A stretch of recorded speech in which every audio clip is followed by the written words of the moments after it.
아버지는 어둠 속에서 옷을 입고 전날 챙겨놓은 가방을 들고 짝이 맞는 신발을 찾아 주섬주섬 신었을 것이다. 그렇게 잠든 가족을 위해 잠든 가족들이 모르게 일을 나갔다. 아버지는 아마도 이런 느낌이었을 것이다. 네, 안녕하세요. 노버와 함께하는 일주일, 오늘은 그 마지막 시간입니다. 노력이라 쓰고 버티기라 읽는 저의 첫 번째 에세이집입니다. 사실 에세이란 이름이 널리 알려진 유명한 사람이거나 아니면 작품으로 인정받은 소설가가 쓰는 일이 많고 또 그런 글들이 사랑을 받습니다. 그럴 수밖에 없지요. 에세이란 그 사람이 거짓없이 담긴 글이기 때문입니다.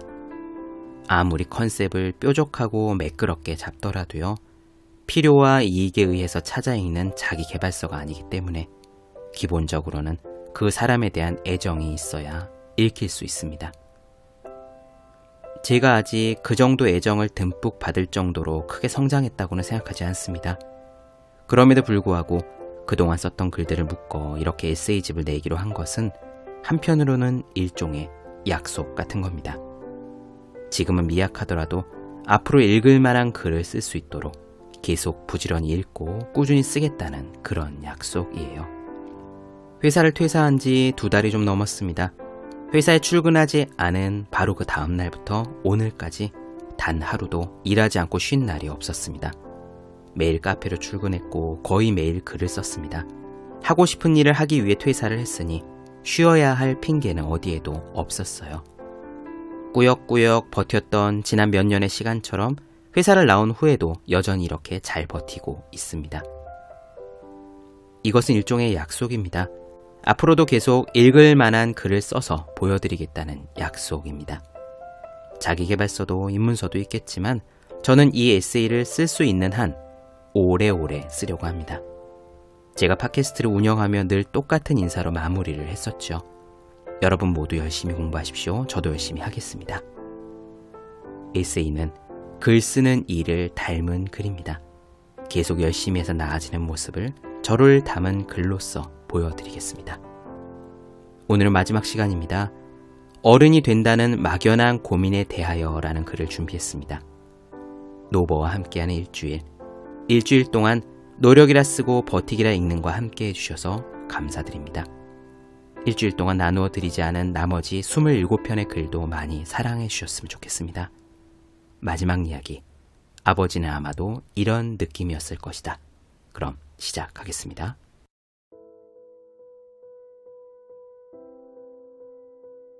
우리 집 현관문 위에는 비상구 유도등이 있다. 문으로 달려가는 사람 그림과 비상구라는 글자가 쓰여있는 평범한 녹색 등이다. 화재의 발생처럼 위급한 상황에 소중한 생명을 구할 수 있도록 배려해준 건축 업체의 마음 고맙지만 길을 잃을 만큼 넓은 집도 아닌데 비상구 유도등에 달려있는 것이 어째 조금 이상하다.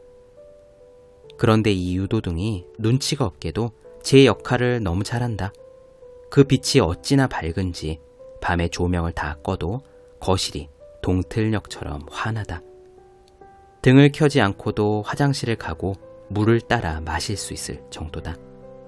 우리 집 강아지 역시 새벽 2시건 3시건 아무렇지 않게 밥그릇에 사료를 사각사각 갉아먹는다. 캄캄한 곳에서 자야 멜라토닌이 나온다고 해서 일부러 거실 창문에 암막 블라인드까지 달았건만 유도등 때문에 아무 소용이 없다. 견디다 못한 엄마가 저놈의 비상구는 꺼지지도 않아 라고 짜증을 냈다.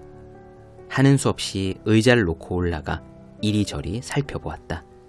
아예 전원 스위치도 배터리를 넣는 구멍도 없었다. 문득 군대 생각이 났다.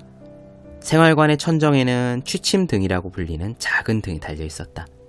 자는 동안 켜놓는 등이었다. 불침번이 수시로 돌면서 이상 유무를 확인하려면 조명이 필요했기 때문에 밤 10시가 되면 생활관의 막내는 소등하겠습니다. 쉬십시오 라고 인사하면서 형광등을 끄고 취침등을 켰다. 취침등은 고기를 비추는 정육점의 등처럼 빨갛고 환했다. 처음에는 적응이 안 될 정도였다. 원래 감시와 관찰용으로 마련된 등이므로 여러분의 소중한 수면을 방해해서 죄송합니다 라면서 스스로 조도를 낮출 리는 없었는데 그렇다고 취침등을 끄는 일은 규정 위반이었으므로 하는 수 없이 우리는 취침등에 종이를 몇 장 덧대는 식으로 자구책을 마련했다. 군대에서 그랬듯이 비상구, 유도등 위에 종이를 덧대면 되겠다는 생각이 들었다. 종이 몇 장 따위로는 빛이 새어나올 테니 확실하게 막아버리고 싶었다. 빈 초코파이 상자를 가위로 잘랐다. 두꺼운 종이다. 이만하면 비상등의 불빛이 감히 새어나오지 못할 것이다. 이렇게 처리하니 확실했다. 암막 블라인드를 내리고 불을 끄면 집안이 칠흑같이 캄캄해졌다. 화장실을 가려면 핸드폰 화면이라도 켜서 더듬어야 할 정도였다. 이렇게 깜깜해야 잠을 푹 잔다며 엄마도 만족했다. 이제는 밥그릇이 안 보이는지 강아지도 야식을 뚝 끊었다. 회사에 일찍 출근하던 어느 날이었다. 새벽 5시 반에 알람을 맞추고 혼자 일어났다. 평상시에는 엄마가 끓인 밥이라도 먹고 가랴 하면서 달그락거리고 강아지도 온 다리를 쭉 뻗으며 배웅을 하는 것이 일상이지만 적어도 모두 아침 7시 이후의 일이다. 새벽 5시 반은 달마저 노곤한 시간이어서 다들 막바지 잠에 깊게 빠져 있었다. 조용히 씻고 난 뒤에 옷을 주섬주섬 챙겨 입었다. 전날 미리 챙겨놓은 가방을 들었다. 암막 블라인드가 빛을 확고히 가린 거실에는 어둠만이 가득했다.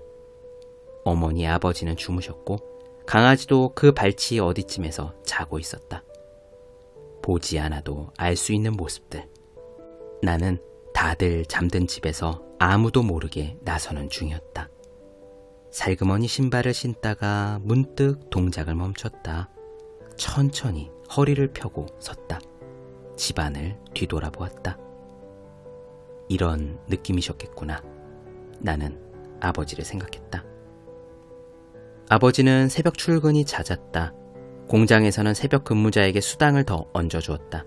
그래서 아버지는 새벽 4시에 알람을 맞추고 4시 반에 집 앞에서 통근버스를 탔다. 그렇게 하루 12시간씩 한 달의 절반을 일했고 평생의 절반을 그런 식으로 사셨다. 따르릉 하고 미친 듯이 울리는 알람 시계 소리에 다른 사람이 깰까봐 둔탁한 알람 시계를 배 위에 두 손으로 안고 주무셨다. 아버지는 이런 느낌이었을 것이다. 서울로 이사 오기 전 시골집은 유난히 어두웠다. 산을 깎아 만든 아파트라 담이 높았고 달빛이 들지 않았다. 불을 끄면 그대로 칠흑이었다. 아버지는 어둠 속에서 옷을 입고 전날 챙겨놓은 가방을 들고 짝이 맞는 신발을 찾아 주섬주섬 신었을 것이다. 그렇게 잠든 가족을 위해 잠든 가족들이 모르게 일을 나갔다. 아버지는 아마도 이런 느낌이었을 것이다. 신화학자 조집 캠벨은 천의 얼굴을 가진 영웅에서 이렇게 말했다. 아들이 아버지를 알 나이가 되면 시련의 고뇌가 이미 그의 내부에 태동해 있다. 그는 이제 거듭난 자이며 그 자신이 곧 아버지다. 그는 끊임없이 삶의 싸움판에 나서야 하는 것이다. 현관문을 조용히 닫았다. 거센 추위가 한풀 꺾였다. 겨울이 이렇게 지나가는 중이었다. 나는 나이를 먹는 중이었고 삶을 향해 걸음을 내딛는 중이었다. 언젠가 나도 잠든 아내와 아이들을 등 뒤로 한 채 매일같이 문을 나설 날이 올지도 모른다. 그때가 되면 내 발걸음도 완연하게 삶의 싸움판을 향해 있으리라. 아버지도 그랬고 아버지의 아버지도 그랬으며 나의 아이와 그 아이의 아이도 그럴 것이다.